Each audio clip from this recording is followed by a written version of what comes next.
hunger and fat. Yeah, I'm here. Or how much I'm still here. exercise. oh, good. Thank you, Jean, and Carrie. So what did I say? Gratitude is a cultivated state. It is to be trained. It is not, as we've been talking about already, because you have enough. This is a mistaken Western understanding. I can be gratitude when I have everything I want, or I get everything I need, or life goes my way, or, right? And it's vastly misunderstood. Gratitude does not come from the circumstances. Isn't this amazing? None, it says, of the circumstances around us. It comes strictly from the quality of one's mind to see the truth. And then we're going to talk about those things called the four essential thoughts. The four essential thoughts. Anybody have an idea about them? These four essential truths, which determines the mind's capacity to be in right order, I'll say. We'll just simply leave it in right order. Anybody have any guesses there? We're going to work on the four thoughts today. We have before. Now, you can all laugh when you hear me say it because you can, of course, she says this every week. One is the remembering of the truth of this precious human life, called accorded to few. Even though there are 8 billion of us sitting, resting on this planet, and now having just circled the moon, right? Anybody get to see or experience any of that just gives me goosebumps. With all of that, accorded to few, the privilege of a human birth is not to be misunderstood. And so often, our habit is to go, well, except what comes with this human life is what's something called samsara, the cycle of suffering. And because of the reality, we also have the capacity to know pain, to know loss. We can even anticipate it. We have this much of a prefrontal cortex. We can say, I know what's coming.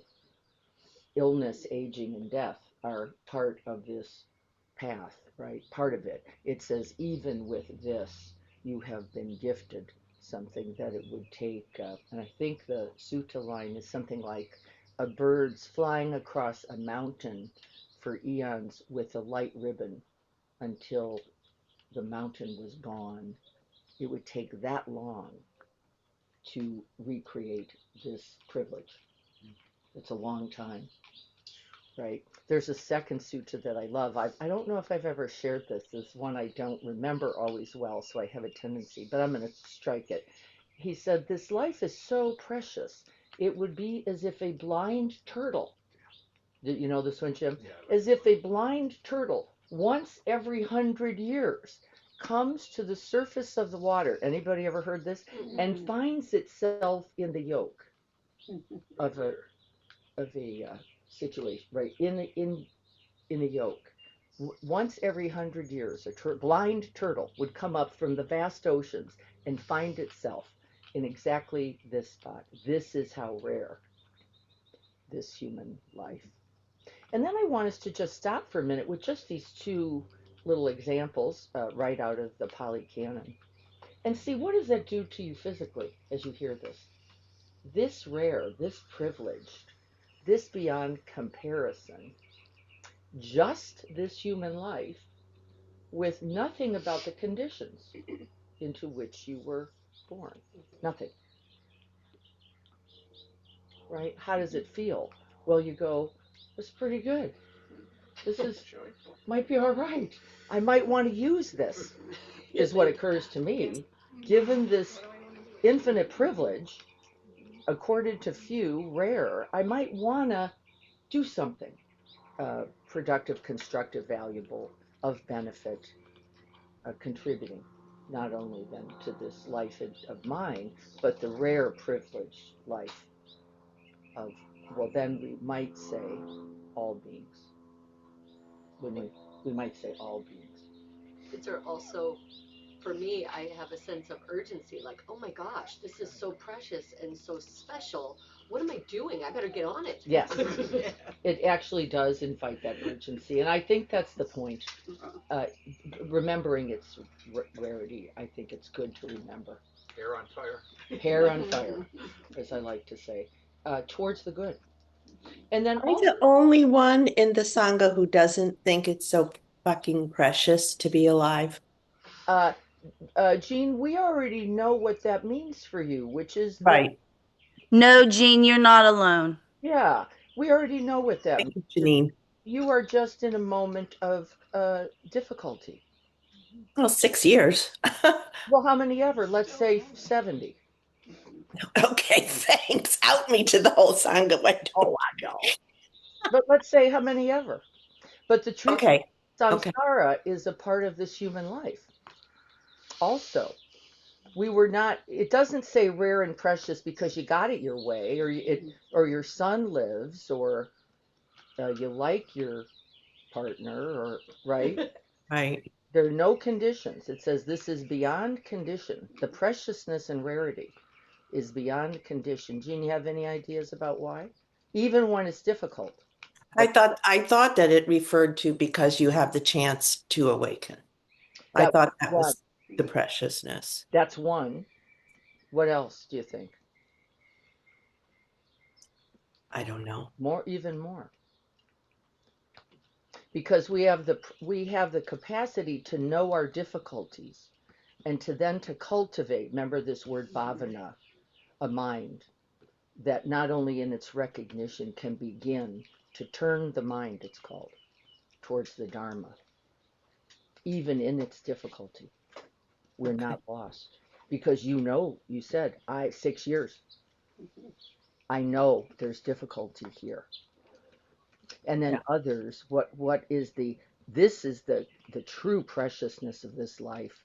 I can feel for you and me in this. Can't I? I know the truth of samsara and suffering. So does the whole rest of the Sangha. What did Janine say? She said, I get it. Okay. I know. You're not alone. Yeah. I don't want to take the time on the conversation. Oh, it was a beautiful inclusion. Okay. Don't Call me apologize. Jean. Okay, Janine, you got it, girlfriend. Don't apologize. This is the truth of by the way, everyone's thinking this as well. Okay. But what about this? Yeah. What about that guy? What about that job? What about that partner? What about that neighborhood? What about that illness? What about that diagnosis? That betrayal. Yep. All Right? of it. Isn't it true?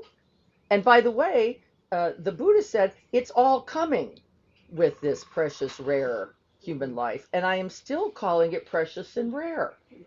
Why? I can now work with, be with, and ultimately cultivate a quality of mind, heart mind, awakened, you said, Jean, that actually can hold it all. Yeah. That's amazing. That can actually hold the truth of suffering and its difficulty along with the reality of all of the goodness here. Now, what's the goodness then? Since we know the truth of suffering, what did we just say? I can be with you. I can care for you. Others can care for you. Others can remind you that you are a part of a community of belonging, that everyone knows the truth of suffering. Is it true? There's an example. He doesn't even know where to go with all the goodness. It's like, oh my God, so many beings. So many petting beings. Come on, Becca. Come on. But the thing that helps me too is the other principle, which is it's impermanent. That's the number 2 thought. Yeah. And so the number 2 is, okay, however precious, however beautiful, however the potential for compassion, it doesn't last. You don't get to keep this thing. And so Zia's concept of urgency, so we may want to use this very moment to turn the mind towards the good. Now that doesn't mean optimism. It is not optimism, is it? It is not positivity. In fact, we have a thing called now toxic positivity. Everything's great. It's great. How are you? Fabulous. Fabulous. And you go, shut up. Oh my God. I can't stand that. Really? All the time? All the time? The answer is, of course, what do we? No. Of course not. So it's toxic. It's not the truth. The truth would be to say hard, challenging, confusing. I don't know what to do. I'm in grief or mourning. I want to be out of it. I don't know what the answer is. This is our truth. So that's number two. And it doesn't last, whatever it is. Whatever the emotion, whatever the experience, whatever the set of conditions is also impermanent. Anybody imagine the third of the four thoughts? It says, and then, given the preciousness of this human life accorded to few for a fairly blip period of time in this amazing life, I have the capacity to choose with intention the quality of mind that I cultivate, and then beyond that, the actions, or sometimes called karma, that we take. I have authority. There is complete agency here, unlike that deer on the top of the car in the Midwest. No agency. But we get to decide, what shall I then do with the truth of this difficulty and the truth of this rarity and the truth of this capacity for awakening. And what I do with that cultivates a certain kind of momentum, we'll say. And where we place the mind, we make the world. Where we place the mind, we make the world. And then relate, respond, act, love, consistent with it. So, can you feel the potential already? Just three thoughts. The fourth is the reality of this capacity to awaken. Jean already said it. That everyone in every moment, it isn't awaken later, not next week, not next Saturday, not when I finally get on my trip, not when the dog finally shuts up, not when, right, we stop killing deer in Wisconsin. Not the point. Right now, we have the capacity to turn the mind with intention towards the good, not only within, good to know, but then all around. We're going to practice the gratitude practice. And this is the definition of gratitude. Recognizing the good in its abundance, it says, David Steindl-Rast says, in its abundance, recognizing the good. Even when Ukraine is, even when Israel is bombing Lebanon, even when, right, that there is an abundance. That means there is more good occurring, even in these moments of difficulty. Now, not with toxic positivity, but with the reality that this world is more in peace right now than it is at war. It's true. There is more peace in this world right now than there is war. And so there is something within us that seeks, wants, and can, according to the Pali term bhavana. Bhavana simply means to cultivate. And that capacity alone is huge, isn't it? To cultivate. What? Whatever I choose. That's how precious. Whatever I choose, I get to cultivate. And gratitude is the one we're working on. Let's remember why, since Paul hasn't been here before, and I think there's at least one or two others. Let's talk about, just for a second, before we practice, the what we're noticing already with just now. I think this would be our 8th day, wouldn't it, of gratitude. We've asked each other to commit to locating 3 moments, 3 experiences, right, throughout the day, to remember them, to savor.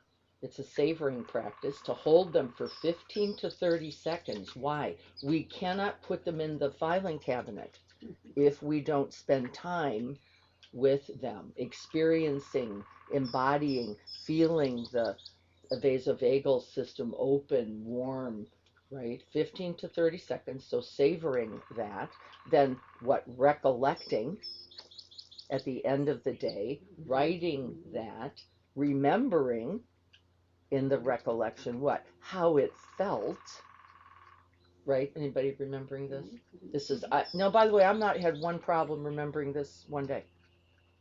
It feels so good. I haven't been able to not remember to write it down. I've been able to remember, there's the bird song. But there are challenging times during the day, Yes, there are. and trying to explore that gratitude is possible, It's absolutely possible. but challenging. I'll just use it. Yeah. So here's one of the myths I think we have. Jim said, but there's also difficulty. Remember the truth of samsara. That was the number one first noble truth. He didn't say you're getting out of this. If you got a good attitude, it all just goes well for you. It would be a lie. How to hold gratitude. Now this is advanced practice, isn't it? In the moment of difficulty. Not to be co-opted by the brain stem that goes, fuck this. Don't want it. Don't like it. Want to get away from it. Escaping, kill, whatever our impulse might be. How to be in gratitude. Anybody confront any of that? Because it's happened to me several times.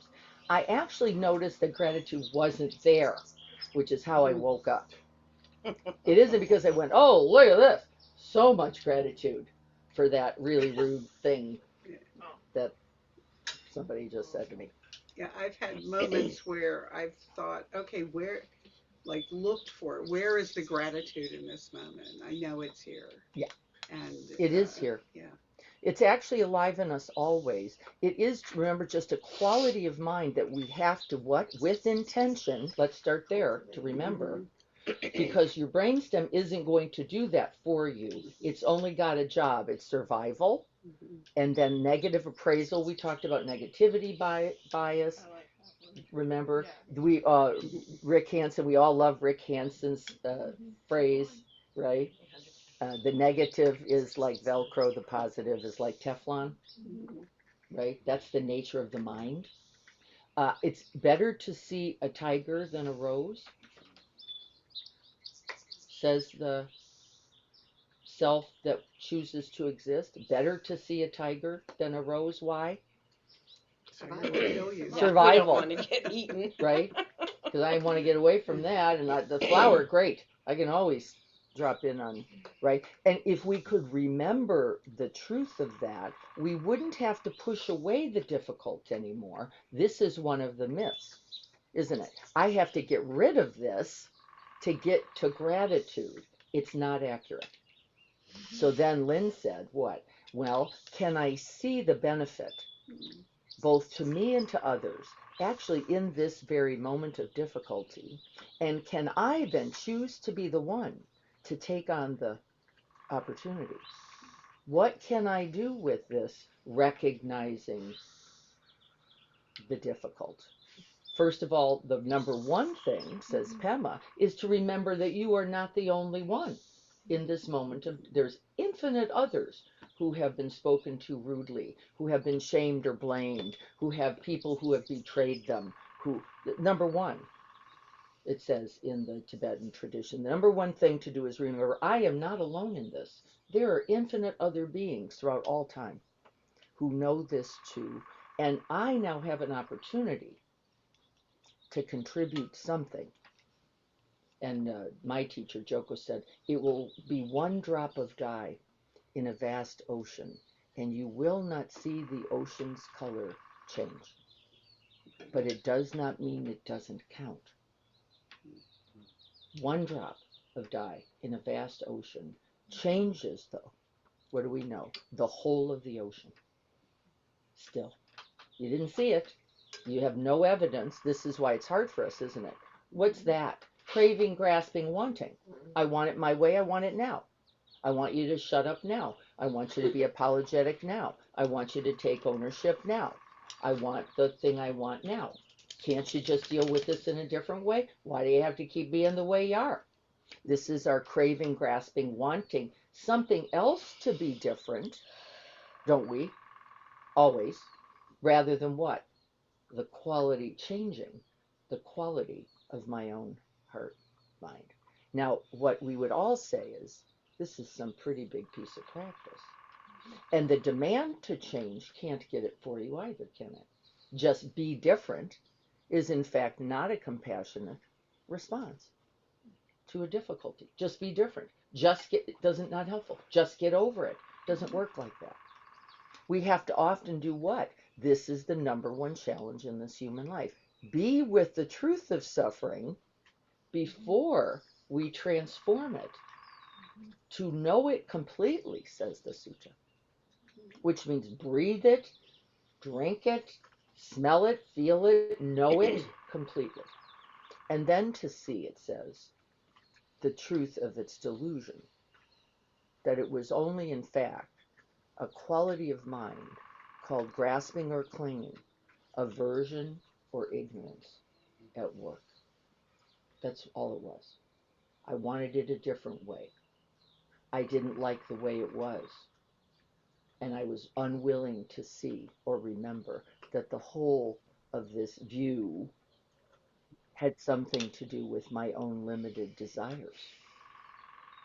And it's okay. And then can't we feel for ourselves? Right? It doesn't mean pain's not real, though. This would be crazy.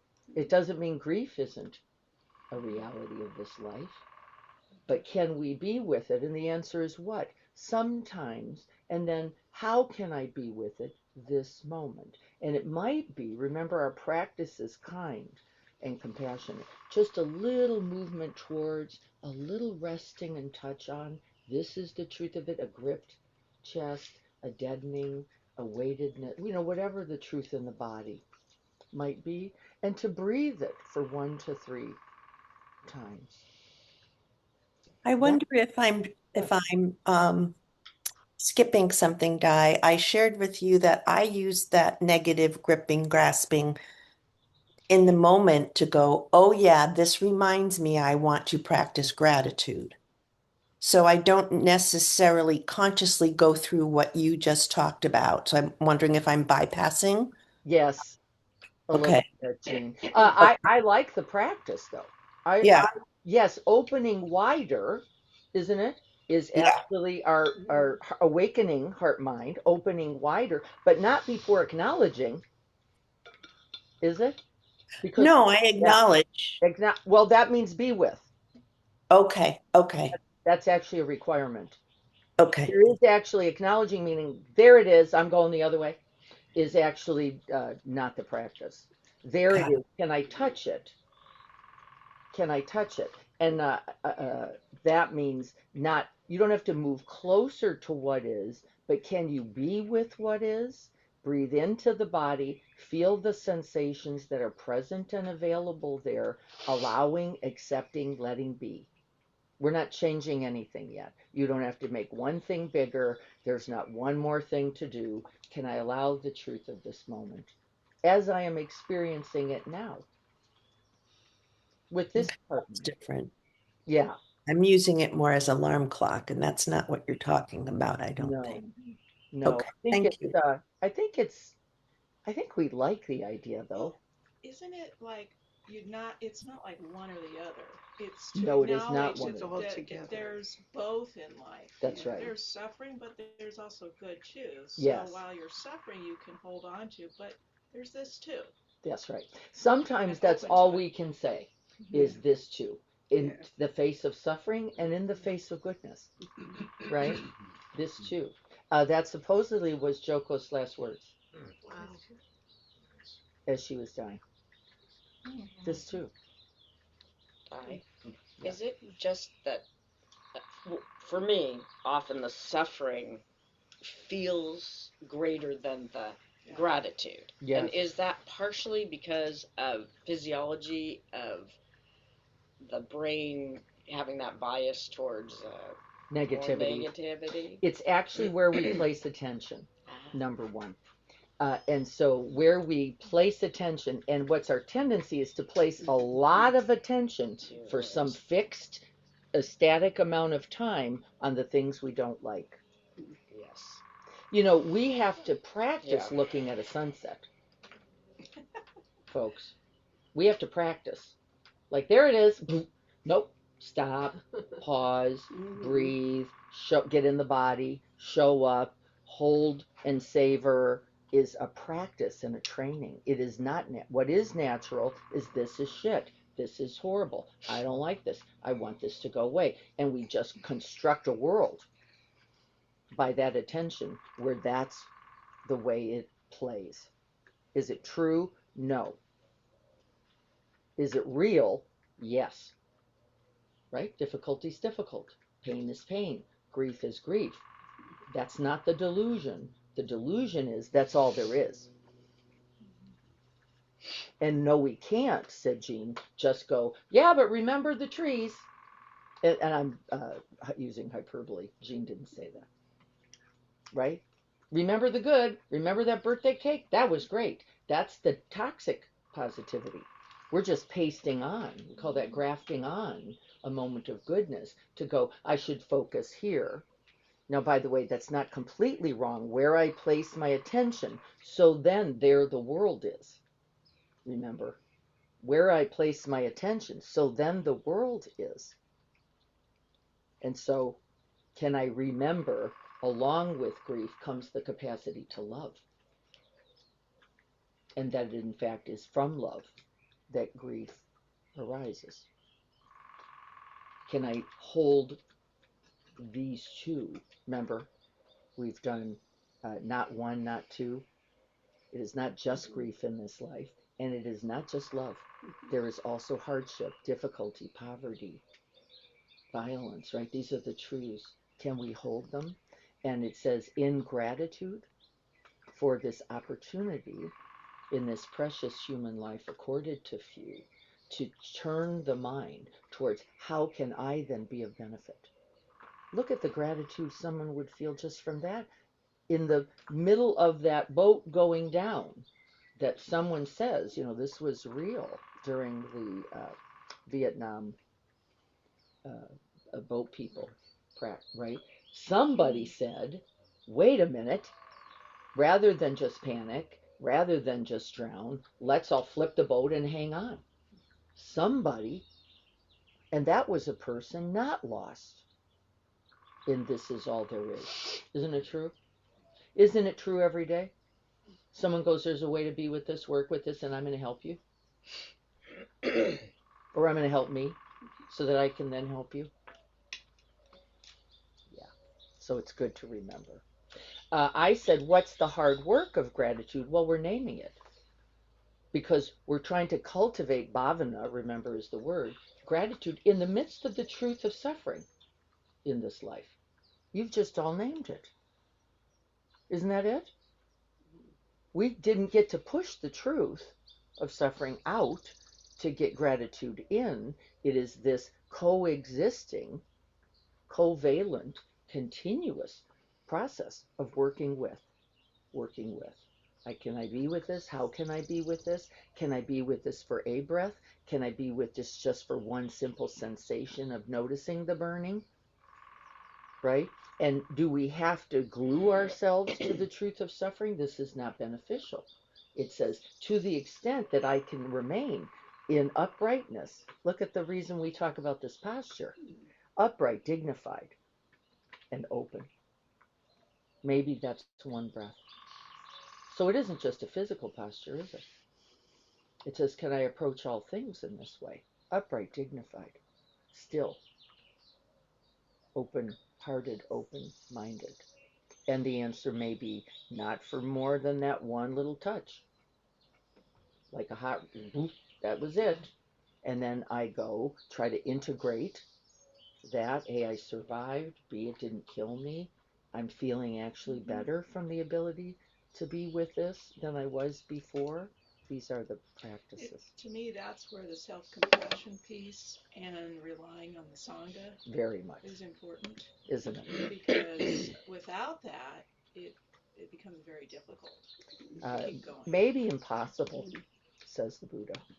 Without the three gems, the truth of our capacity to awaken, the truth of the truth itself, that moving towards difficulty ultimately can transform it, moving away rarely, unless it's just for a moment of safety, right? And then still, we don't get away, we just go from here. Then I can go, what's right action? How can I do this best without causing harm? What's right for me is ultimately right for others as well, and the truth of compassion within the community. Others are going to feel for us too, because we all know it, don't we? We all know suffering. And is it difficult? I don't know if there's anything more difficult. This might be it. And I've noticed, and I think this has been another practice, when I have been in really like deep suffering, I've actually called on things in nature. Like I could just think, I need to go for a walk. Let's just separate that. I could even be sitting in my house Yes. and looking at a tree and just asking for the strength of the tree to support me. Yes. And that could just be like, for me, whatever that is, just I'm in such suffering. It makes me cry. I need the support of the tree, or I need the Yes. support of something in nature that Yes. I could just feel Yes. that's stronger than I am in the moment. Yes, that's right. And that is you. You're just opening into your wholeness, really, it as then perceived as a tree or a rock or a And even bloom. that request is a form of gratitude. Very like much I so. was hearing that in it. Isn't it? Yeah. Yeah, this is not all there is.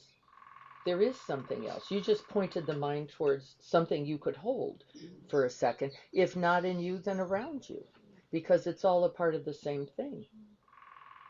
We don't see the tree in any way as separate, the plant or the other, right? And so we're widening the lens beyond just this suffering to that woodpecker right now, right? And then we smile. Last night I was watching the Artemis 2 landing. Yes. And they were talking about the astronauts being up there looking at the moon, and they caught a glimpse of Earth, like we usually look at moon. And they showed a picture of it, of Earth, we just seen the moon, which looks so desolate and pockmarked. And you look at Earth, and it's so beautiful. It's a beautiful planet. And I just think back to that, like, even from that space perspective, where I'm on this beautiful planet. Oh my God, it's so nice. I'm lucky. So even from just a really vast perspective. I heard that the astronauts cried. Imagine. I cried. Yeah, because I thought, wow, it's so beautiful. They cried and we're when here, they saw and it. we are destroying it, or what? My It's thoughts so were a little bit beautiful that way. they have allowed themselves the vulnerability to express that. Yes. I was thinking about past astronauts who kind of yes. spoke in sort of sciencey, and very observational. And this was it was so embodied So when human. they talked about, so human, So and human. so connecting Yes. with all of us. It's as if they were in the same room with you. Yes, that's right. It was amazing to me. Yes. They're I mean, special people. I felt like that in the light of everything that else was going on, how we've changed enough in our consciousness, not enough, but that our consciousness as a whole is getting closer to that, even though horrible things are going on. Am I That's right. So That's right. I felt There is gratitude possibility, for that. Yeah. isn't it? There's possibility. Like The everybody possibility. just stopped. Well, not everybody, but enough of us stopped to watch this amazing thing going on instead of being glued to CNN. Yes. Or Fox or whatever. Yeah, whatever. Whatever we're glued We've been to. watching It's a all day larger long. perspective. Yeah. That's the key. Yes. And gratitude, Yes. actually, it says in the science, is probably one of the greatest lenses for holding the large perspective. And large meaning what? Both. All. The difficulties, the challenges, the griefs, the losses, the pains, as well as the potential to respond to that in this human life with what? Compassion, love, wisdom, and belonging. We're all in this. And that's what we all felt when we heard that the astronauts cried and said, "This is a beautiful place. We cannot destroy it. And there will be no place like it," was the other statement. This beautiful blue-green thing, marble, we're not noticing that it's that beautiful anywhere else. It doesn't mean we can't use the moon. I hope we do so in a useful way. So we're naming all of the things. I'm going to name two others and then we're going to practice. One is something called hedonistic adaptation. We talked about it a little, which is we've got things so good, we think everything should just be so good. And that is the truth for many of us. We don't have to worry about housing. We're not worried about getting clean water. We're not worried about medical care. I just had 2 hips replaced. That was like a walk in the park. It's like going through In-N-Out Burger. That's what that was like. I passed through, came back out, had new hips. Right? That's what that looked like. How amazing and privileged is that, right? Because what do we know? Most of the world does not have access to the truth of that. Most of the world does not. Most of the places Paul's going to go do not have In-N-Out Burger bilateral hip replacement. One day. Faster than one day. You don't even have to stay there more than about 4 or 5 hours. That's how unbelievable that truth is. And you shake your head like, right? And we just assume, right? And then now I'll use my mother. So my mother's in current sniff, recovering from her own single hip replacement. And she says, I just want you to know, you can ask for something. It doesn't mean they're coming right away. You can ask. You can ask. There's a lot of people here. A lot of people. More people than the other place. It doesn't mean they're coming right away. So funny. I said, that's correct. There's 22 people, Mom, right here in this one little hallway. All of them needing care. I don't know how hard it would be to get a melatonin. So she was asking for it. I said, actually, it could be a lot harder than you think. They can't just go get that and just give that to you like you could at home. There has to be stuff involved. They've got to ask. They've got to get the right people. They get well, it's just a melatonin. I'm not asking for opium. Although that would probably work better. Might work better. And so hedonistic adaptation. We have things so good that we just assume this is the way life should be. Right? We understand this because we all live in this God realm. Right? And we cannot forget. This is not the truth for everyone. However, it is ours. And it is It's not ours. the truth for everyone, even in the States. No, that's It's not right. even the truth for my son. Of course. They have to go with they've got to go on Medi-Cal. It's not That's the right. truth. I mean, she's not going to go on Medi-Cal. That's but they have to exact. do it for That's them. exactly So it's right. not, No. So this is not everyone's limitation, and it is ours. And so we have to recognize it, and we have to take full ownership, as evidenced by all of the things we think just should be happening in all of the ways we just think it should. And that's often all of us in that fun example. And it doesn't actually matter how many times we explain it either. That's what happens when you're 90. My uncle, who's 99, fell and broke a few ribs Oh, and, wow. ICU, the whole thing. Now he's in rehab, and we just got this picture of him. Every time we get a picture of him, he's got this big smile. He's going to be 100 in August. He can hardly wait to get there, and he probably will just because Yeah, of just that from attitude. that. Yeah, unless the heart just does what it does with nothing to do about Yeah. it. But if it's just attitude, for sure. Yeah, and we'll celebrate either way. Yeah, that's right. That's right. Some other people, yes, go ahead, please, Paul. Some other people, good to see you, Paul. Some other people get there from vinegar, by the way. Mm-hmm. And you know that person too. Some people get to 100 from their sweetness, their goodness, their positivity. And some people get there because they're just like, I'm not going anywhere. Stubborn. Stubborn. I'm not going. And you can't make me go. My dad was a Muslim. That's right. So that's all right. That's the nature of things. All right. So let's practice with gratitude. Good Come job. over there, honey. Come on. We're going to meditate now. Or See the up bell? here, one or the other. I don't, she can't get you up. Come on over here to meditate. All right. Well, all right. You may inherit him. Come here, puppy. Oh, Oh, he made his choice. Excellent. Good dog. that looked I like was a, playing this hard to looks get. like a more solid space for me. Little man has made his pick for his meditation posture. Now, what do I think? So we all can. That's And remember, great. we're finding an upright, Yeah, because you didn't bring dignified, a dog treat. still, open space. These are the qualities that we're bringing. And it becomes first, in the Zen tradition, it says, set the body, the mind will follow. In the Dzogchen, it says, set the mind, who cares about the rest? And they're all valuable. So you see whether just setting the body will invite those qualities of mind, it is true. Or just set the mind.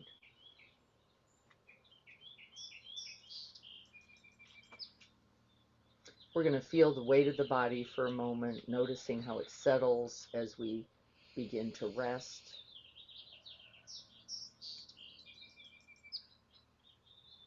We let the out-breath invite us home.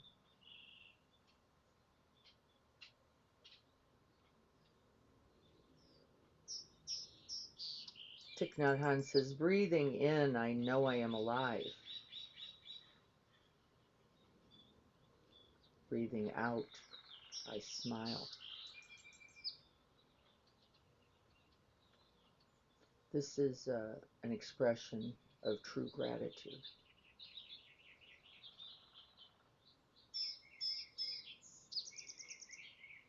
And then we set the aspiration to use all these sources of goodness within us, around us, in each other, even those invisible sources that we cannot yet know or see, towards the good for all beings everywhere.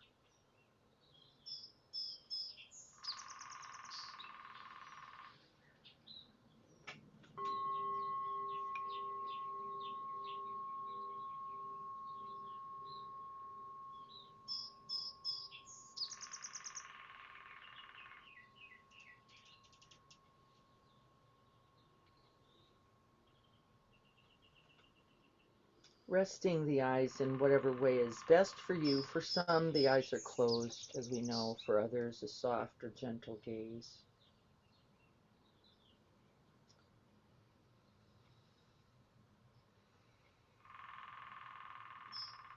We're going to take a moment, as is the instruction, to recollect the good.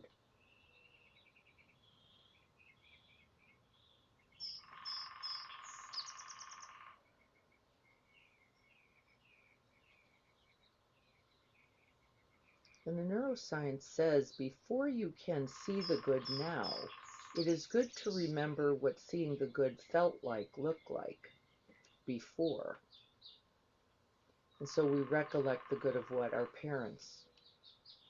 The Buddha's number one source of gratitude, that we remember the parents who accorded us this precious human life.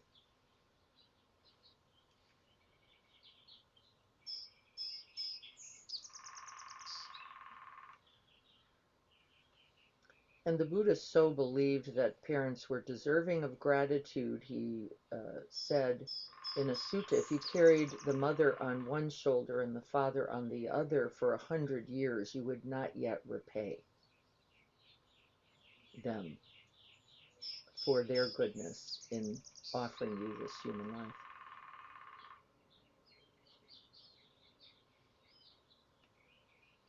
And their parents and theirs.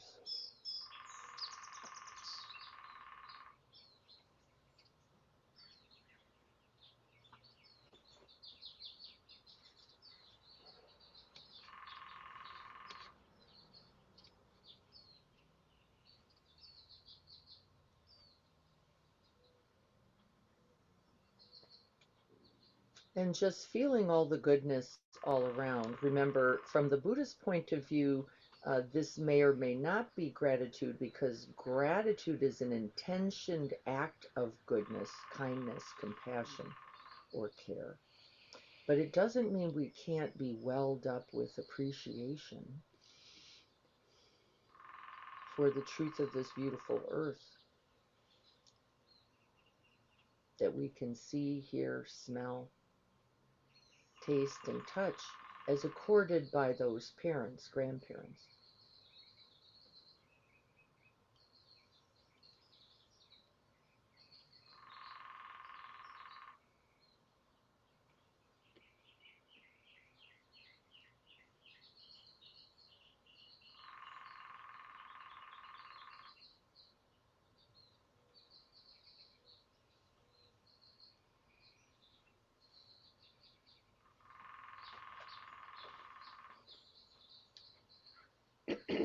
The truth of this beautiful life as we can see, hear, smell, taste, touch it right now.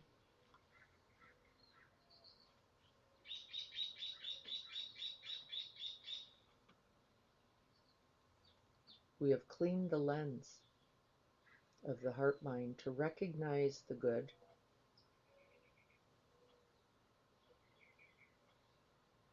just now.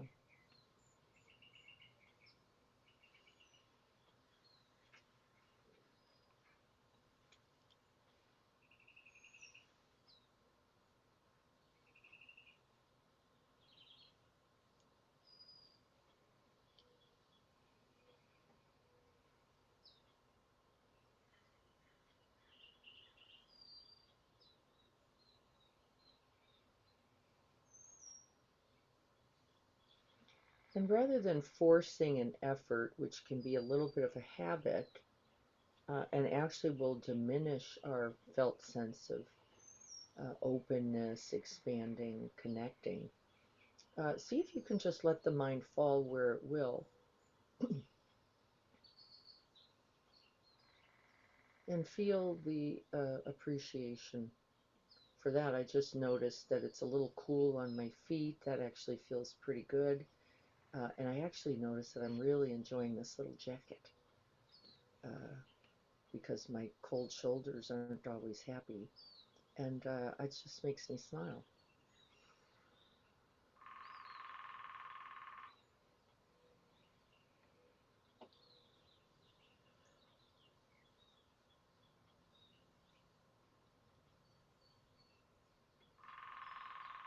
And we're trying to stay in contact and breathe it in a bit. We're not flighting from thing to thing. If you touch upon a thing like the woodpecker, the cool breeze, the warm jacket, see if you can't simply stay with it and savor for a few breaths.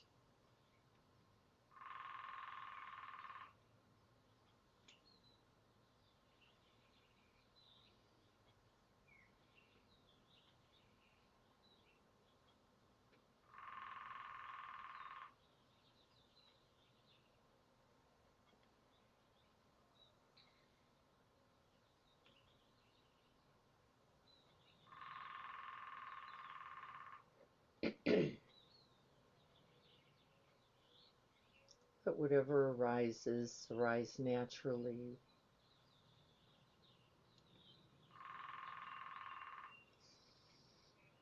And then see if we can't stay with it for a few breaths. Even though the sound or the felt sense may have shifted, this is recollecting. It is also seen as an attention practice, calling to mind, recollecting, and sustaining attention.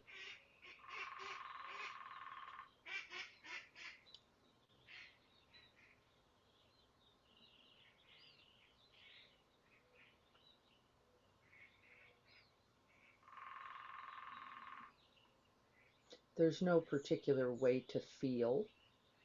There's no requirements. You're simply opening completely to what is present here and around you.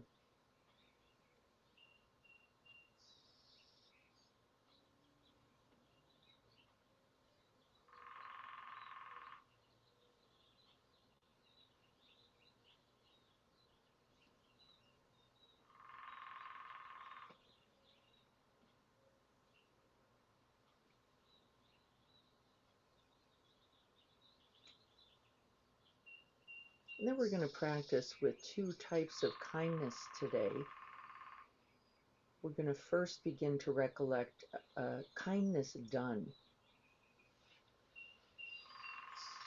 Remember, there are two kinds of rare people in the world. One is the one who commits the kindness, and the other is the one who recollects, knows, and sees the kindness done. We're going to look. What did you notice? Recollecting a kindness done.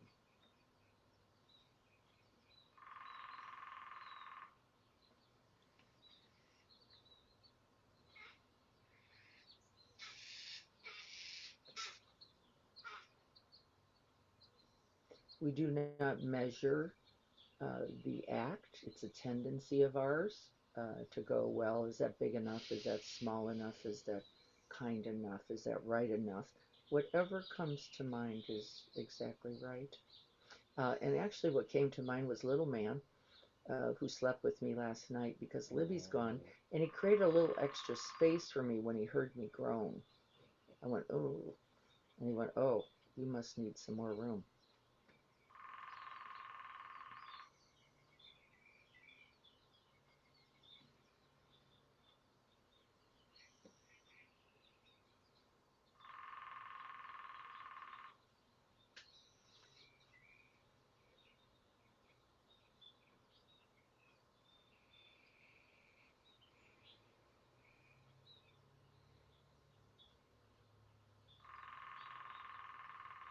A smile,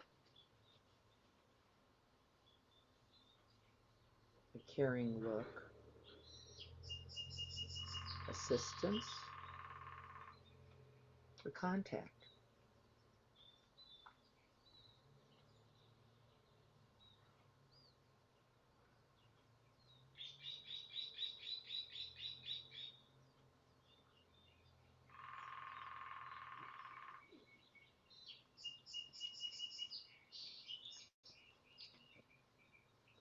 And really drink it in.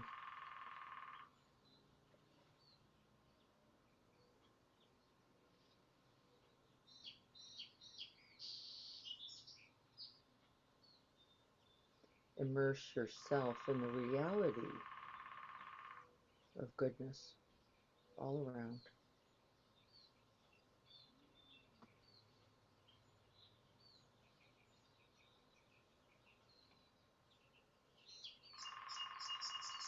And then feel the felt sense of that. Often moments of restlessness can settle. If there's a small difficulty, a mild discomfort in the body, it can often fall away because the attention is now placed actively elsewhere.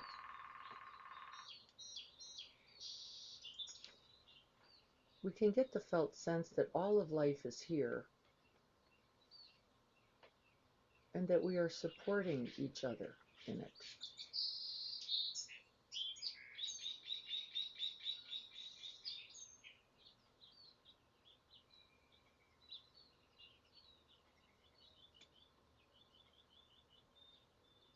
As evidenced by this small kindness done and noticed.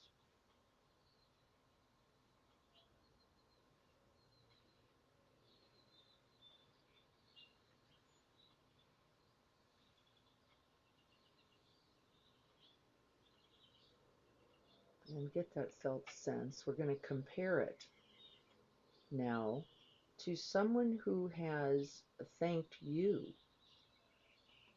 for kindness done by you, who noticed your goodness, who saw your care,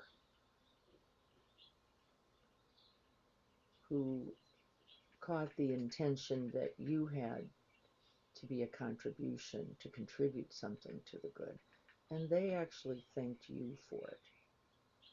A kindness done by you, recognized by another. And I want you to really feel into that.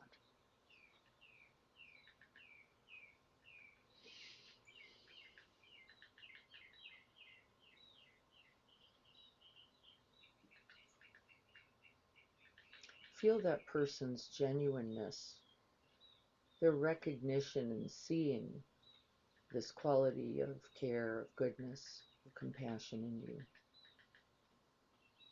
and some evidence that they recognized it.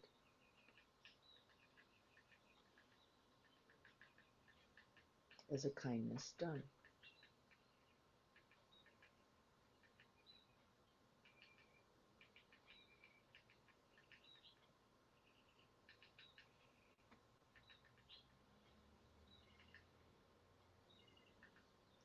Cultivate this quality of remembering in the mind, and then we're dropping, of course, as always, into the body to get that felt sense.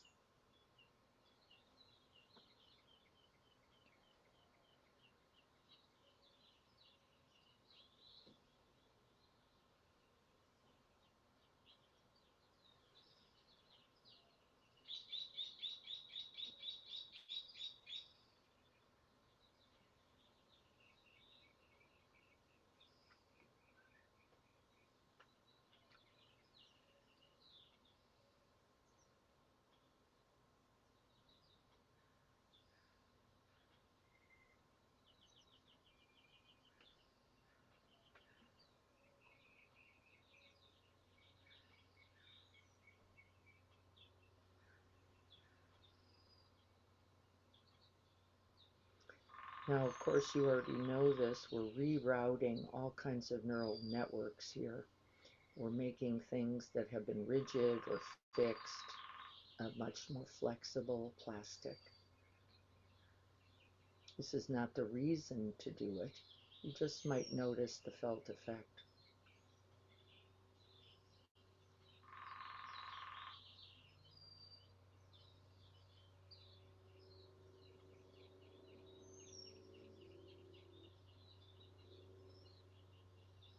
The breath may be flowing just a little bit more naturally.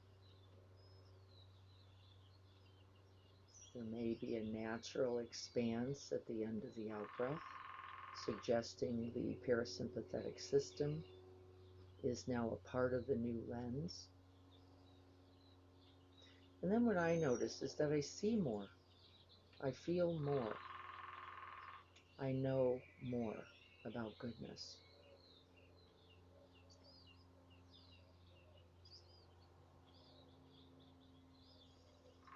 Both goodness around me and my own goodness.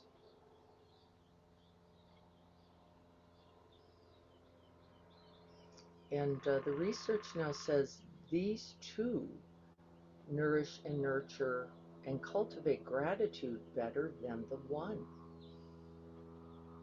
Not just gratitude for what has been offered, but gratitude towards you for what you have contributed.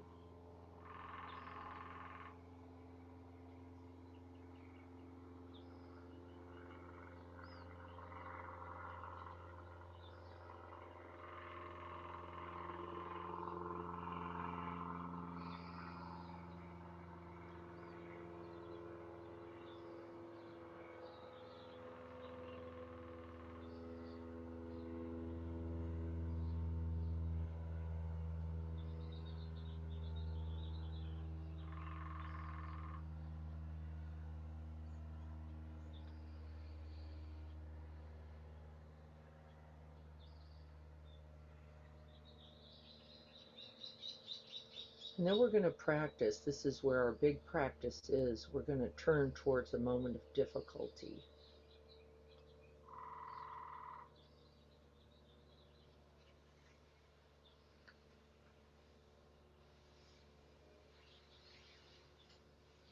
And we're going to look for the possibility of goodness.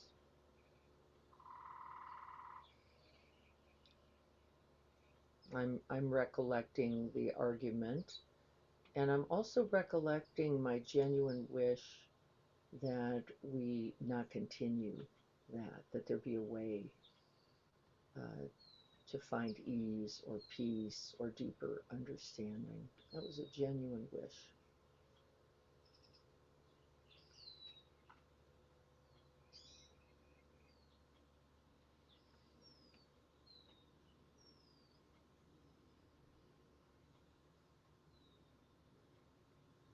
I also had the genuine wish not to propagate the harm. Like, I'm just not going to add to this, even if it's difficult. And I could see the goodness in that, in the very wish.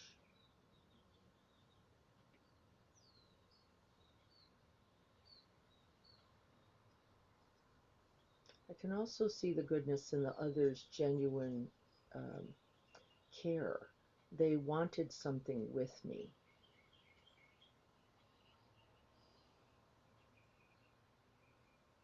And I understood that to be a value placed. This person valued me enough to want something with me, which was another act of goodness.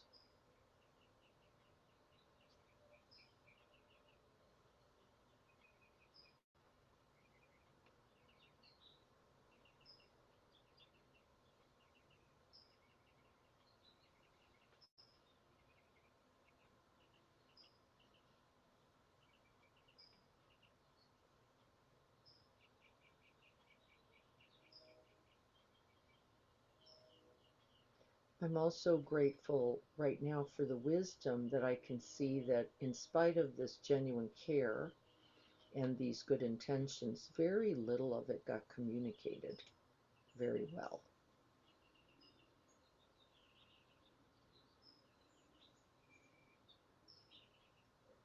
And I see a possibility. I feel gratitude for this.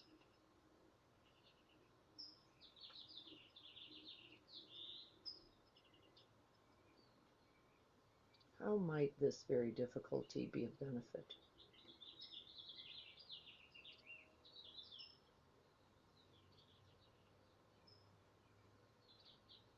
How can it contribute something to the good?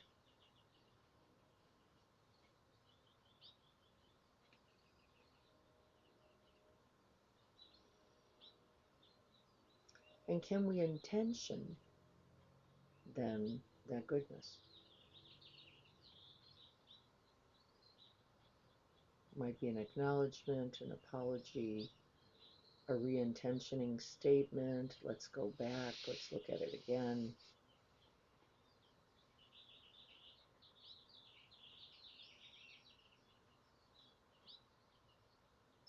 And this is the seed for the ultimate kindness done. Begins with this kind of intention, even in difficulty.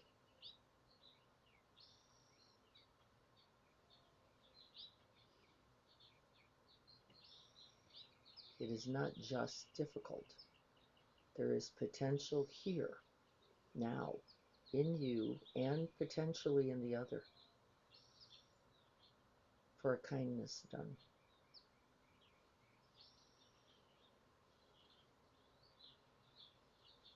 What are you learning about this for yourself?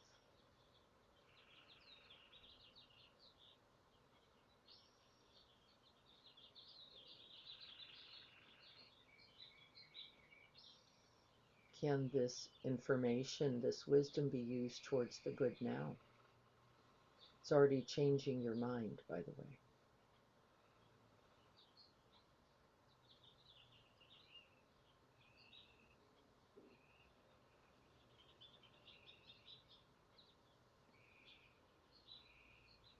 The capacity not to fall into the brainstem's delusion of paucity. The idea that there is no good here, there is no good to take, and that there is no good to come is not true.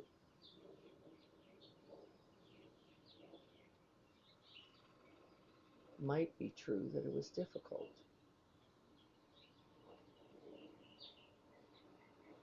Or confusing. It might be true that you wanted something else, or you didn't want exactly what was appearing, and none of this is in the way of gratitude or wisdom.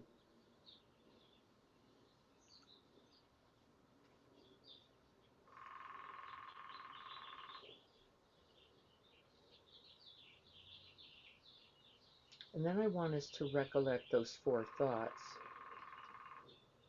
in regard to this experience. This is a precious opportunity.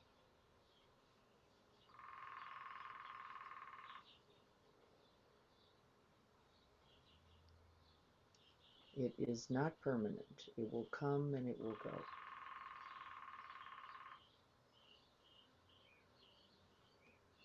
The actions and intentions you set and you take will contribute something, both to your karma, to your quality of mind, and to others.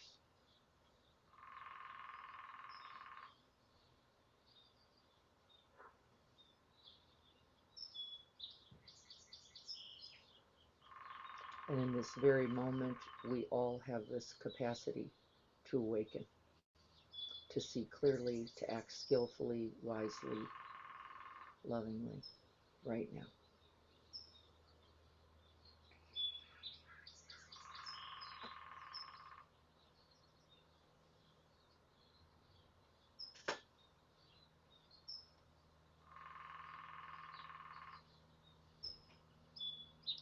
And can we be grateful for this?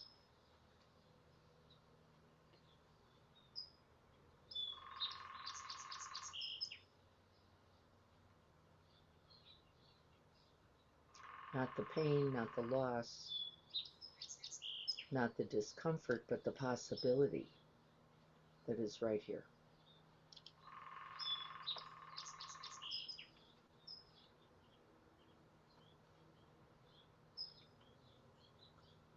And the possibility is infinite.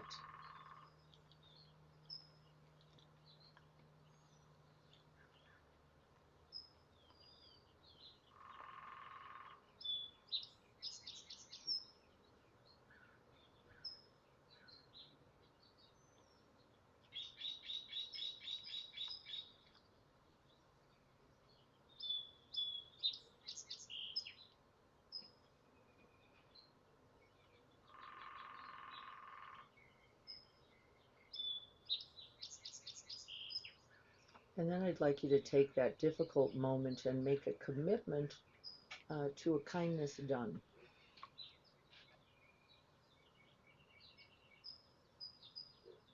Whether that's with that, if there's another or not. Maybe the kindness done is one towards yourself, with greater patience, with greater self-compassion, with greater understanding or clarity.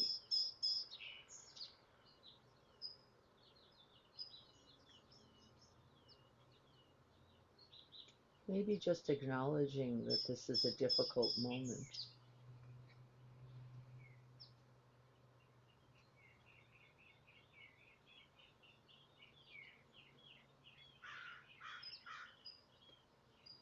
Would be that act of kindness.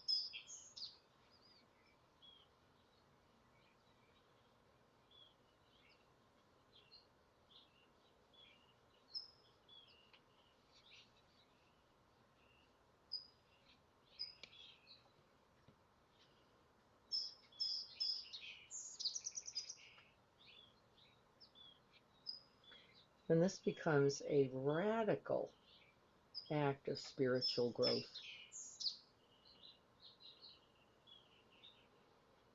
Right here.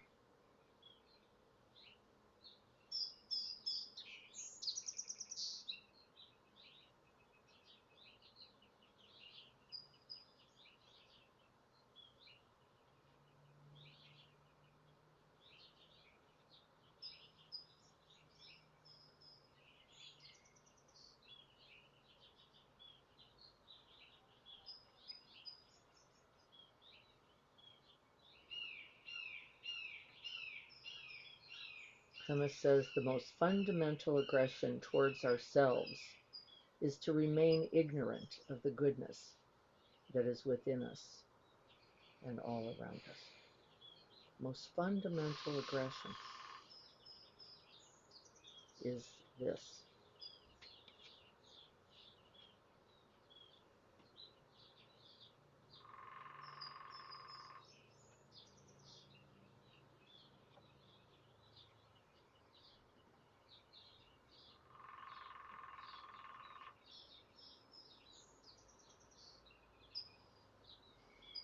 Gratitude is a courageous act of recognizing the goodness that exists right along with the truth of samsara. Courageous act.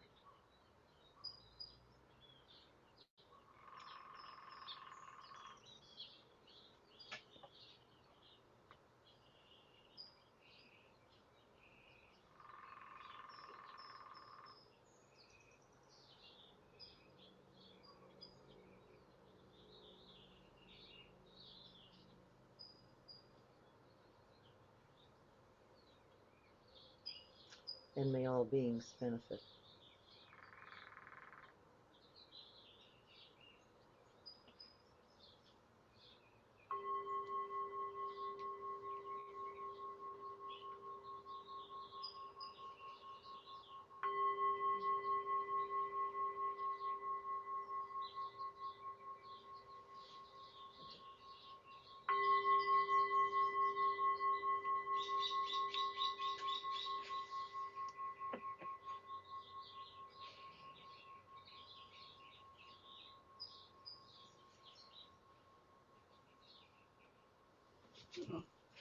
Oh no. He goes, are we done?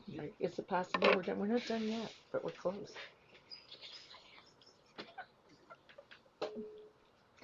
So here's a couple reflection questions. What makes gratitude difficult for me at times? Anger. Grasping. Wanting something else, activated states we can't see. Disappointment. Yeah, it's a poison to the mind. Actually, you are blinded in those moments of brainstem activation. It's true. We can't see now. Actually, it's not because it isn't there. It's because the eyes are not capable of, in the I wanted something else, I wanted it to be this way. Remember, we're not minimizing ever the reality of the truth of difficulty. This is no benefit. That's just a different kind of bypassing. And there is a truth that there is a way to work with, be with, breathe, and contribute, even in this moment. Even in this moment. Not always easy to see, and certainly not easy to see when we are in resistance, is it? Not easy to see when we are in the wanting, not wanting quality of mind.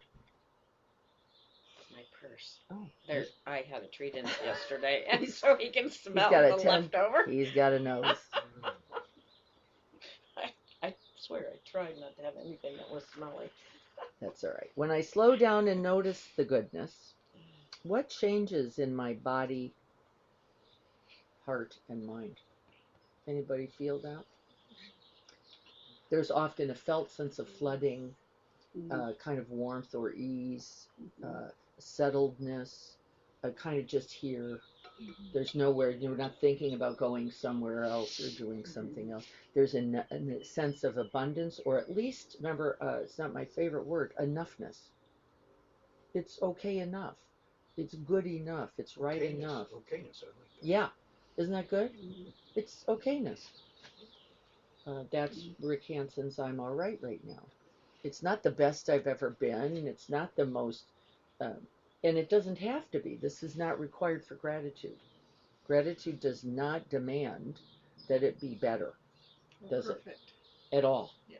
Not at all. It really is quite the opposite. In fact, there is no comparing mind in gratitude. There is no mind about what if this or what if not that. It could be like this at all. It's so present and so engaged, actually, that we find the good that is available now, even when it isn't necessarily perfect, pleasant, or the way we want it. There is a way to be with, work with even this, and there is a positive potential from it. What ordinary, oh, that's always my fault, Cindy. I've got stuff everywhere. What ordinary supports, I did it, so I don't know what's your no, it's just where it shouldn't be. What ordinary supports of life do I often overlook? What's our tendency? I used it in the example when I said this person really wanted to be with me. They were just not liking the circumstance, the situation, the amount of time, the how it was going to play out. But I was very clear that they were seeking connection. They were seeking, uh, right, something quite positive. Wasn't working out in the ways. That's the disappointment factor, the not like I wanted. There was more demand, both for them and me, than maybe was going to happen, even. Uh, but the genuine care, the genuine wish for connection was there. No doubt about it. Is it easy to overlook in a moment of anger or when things don't go our way? And the answer is, isn't it? We lose the one truth for the intensified felt sense. And we have to be watchful because then we can miss most of the show because it wasn't the color we wanted or it didn't last as long or the sweet potato fries weren't as crispy as I like them. And we can do all of this. We're capable, from the smallest to the to the largest. It's interesting how kids do that really quickly, make a judgment and exclude somebody Yes, that wants to they're be included. yes they can. Kids, interestingly, have a very small capacity for bonding. Their bonding skills are not high as much as you might think they are. And so especially 8, 9, 10, 11, we start to get up there and it's like, you don't look like me, you don't act like me, you're not me. We start making differentiation, right? I am separate from others, others are separate from me. And rather than without skill building or examples and models for, wait a minute, that person too cares, that person too wants to play, be happy. Without that, we can formalize that as your privilege to not have to be in a moment of unpleasant or difficult. And this a certain fear, isn't it? Actually playing out. I don't know this. I don't know this in others, and now it's scary to me. And rather than move closer, learn something about it, what is our tendency is to go, not them. That's good. And we do it with everything from skin color to clothes to Religion. the behavior, everything there is. What might it mean to live with gratitude in the challenging moment? As you were considering that, what might that mean for you? What potential did you see there? More joy and openness. Joy and openness. Awake. Easeful. Looking beyond the brainstem's focused your right attention on just how do I get rid of that, or how do I make more of that, or out of the craving, out of the poisons, we could say, of greed, hatred, and delusion. And gratitude actually is a strong marker for moving us out of that, for clearing that field for us when we can cultivate it. I think it gives you the ability to accept the suffering too. That's right. That's right. It's here.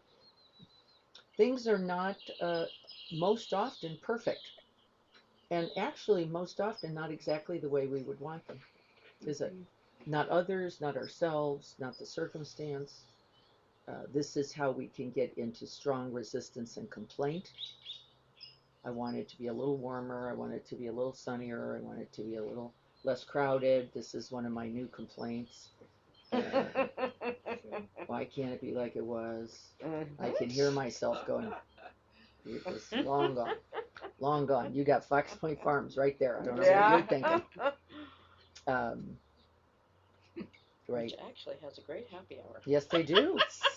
A nice green section, very There's some very gratitude. fun. Got some And gratitude. kids are there. They love to And play the kids there. are there. You can ride your And e-bike there. Yeah, you can walk across from the golf course. Yeah. So what does that just say? Yeah. All of the good embedded. Right there it is. All the good. We just named it embedded in the reality of the present moment. and it's in everyone. And so then what do you know about the quality of your own mind? When you go, this just stinks, what do you know? It just changes the whole ratio of like where my brain is all day. I was thinking about that when every time I have gratitude, I create this little space of positivity, not artificial positivity. Yeah, And versus I can get so locked in the other cycle, and the whole day I think, how many times did I think that same negative, complaining thing, and it just colored the whole day. yes, Versus for me, this is like creating these little blocks, yes. and the more you do it, the blocks get It will bigger. grow. Yeah, It changes the ratio. yeah, of it negative, definitely does. You know? From paucity to enoughness. Yeah. Remember, that's just one of the ratios. Yeah.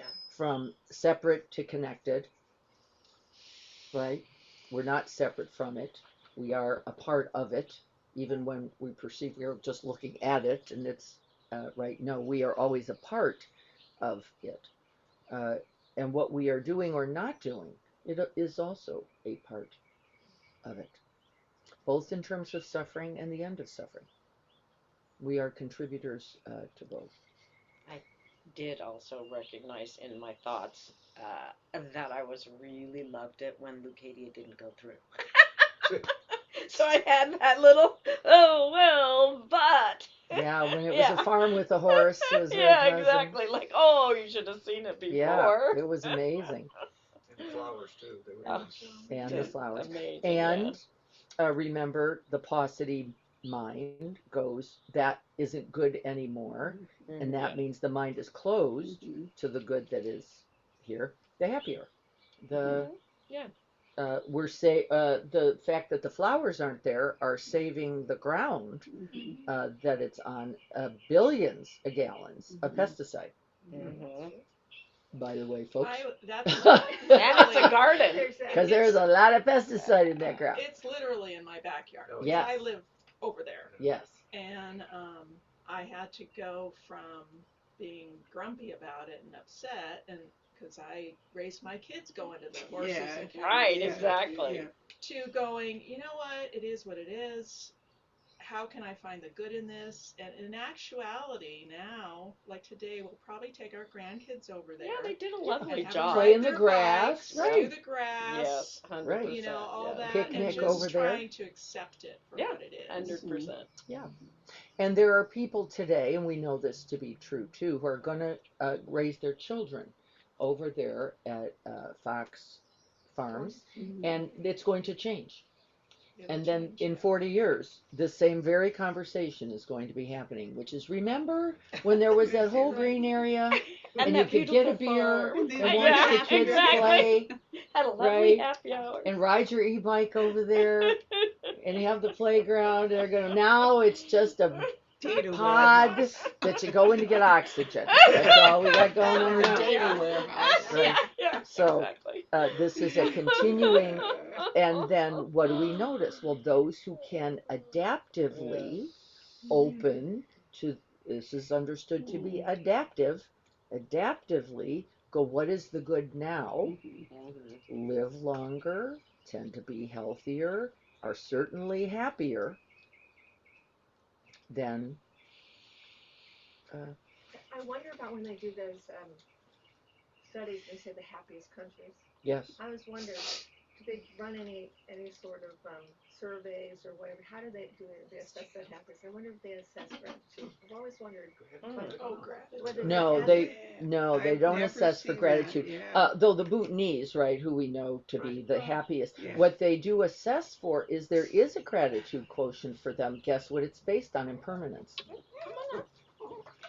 It isn't the cultivation of gratitude like we're doing. It is recognizing everything temporary, everything momentary, everything coming and going, and out of that you go, gorgeous, right.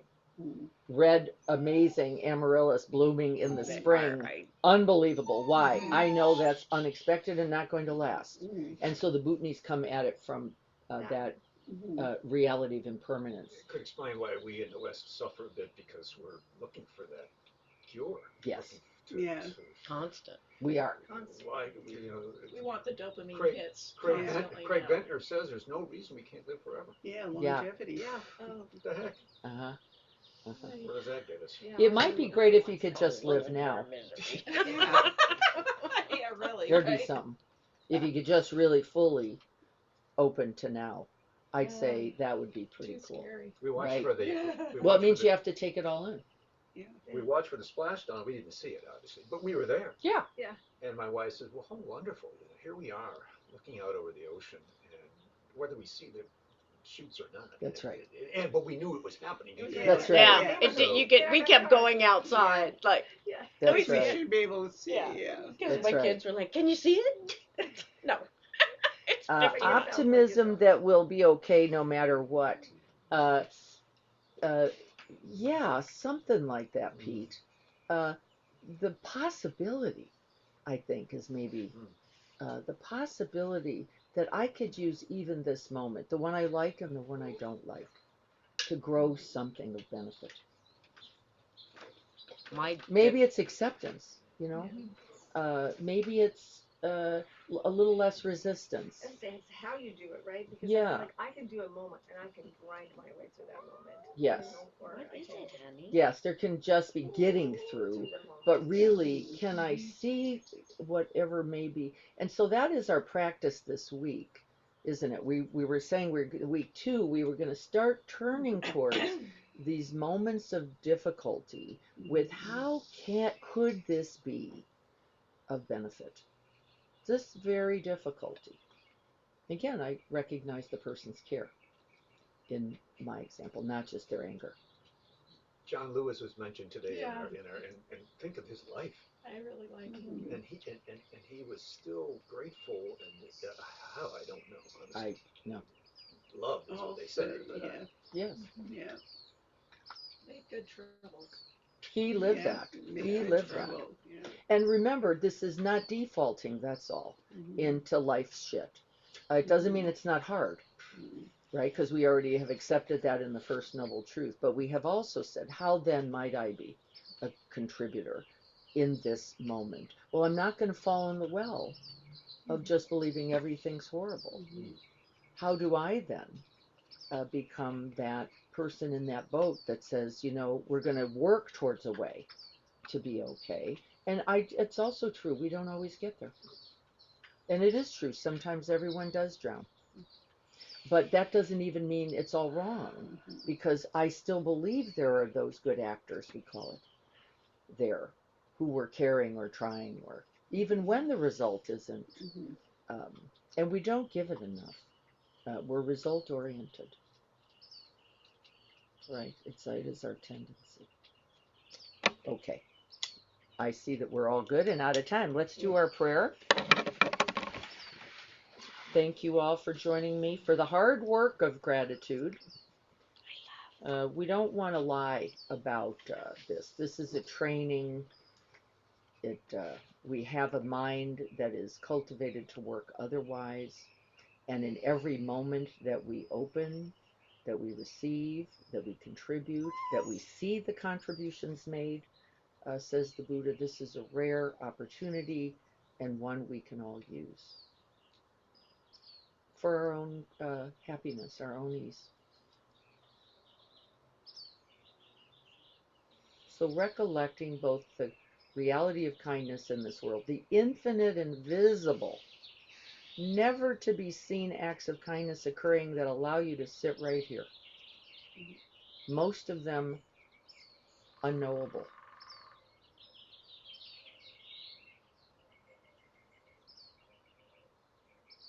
Infinite hands, infinite hearts, infinite goodness, infinite wishes for ease, for happiness, for peace, not just for the person themselves, but for all beings.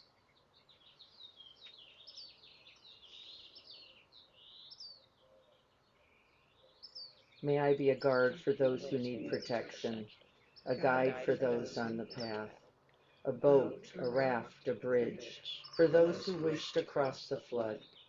May I be a lamp in the darkness, a resting place for the weary, a healing medicine for all who are sick, a vase, vase of plenty, a tree of miracles, and for the boundless multitudes of living beings. May bring sustenance and awakening, enduring like the earth and the sky, until all are awakened and all free. May all be happy. May all be free from suffering. May all have ease, well-being, and the capacity to see the good in each moment. May we rest and dwell in that vast open space of equanimity, expanding our own heart minds to match the infinite capacity available to us in this precious human life, to love, to be compassionate, to be wise, not only for ourselves, but for all beings.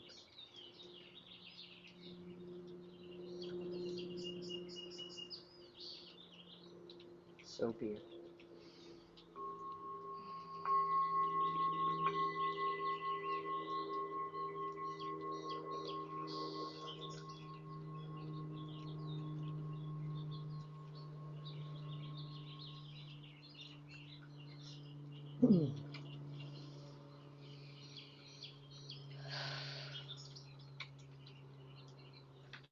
Make it a beautiful day. Make it a beautiful day. Thank you all so much. We're going to stay on our gratitude topics. We have a retreat coming May 7th, 8th, and 9th. That's Thursday, Friday, Saturday at Quest Haven. Our sign up now is encinitasmindfulness.com. We're switching over. I know it's hard. We're still working on things. Not everything is working perfectly yet. So we have some links aren't quite hitting.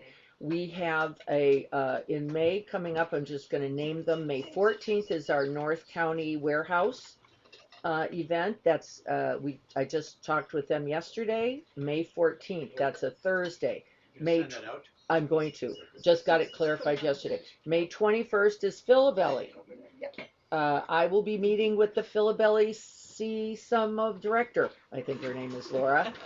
On Wednesday. And I'm looking forward to connecting with her as we continue to grow the relationship. It's a continuous process. So thank you all so much for all your help in that. I don't think we have anything else coming. Anybody? I think we're pretty good. All right. I'll look forward to seeing you all soon. Be well, everyone. Oh, it's yours. Oh, well, there you go.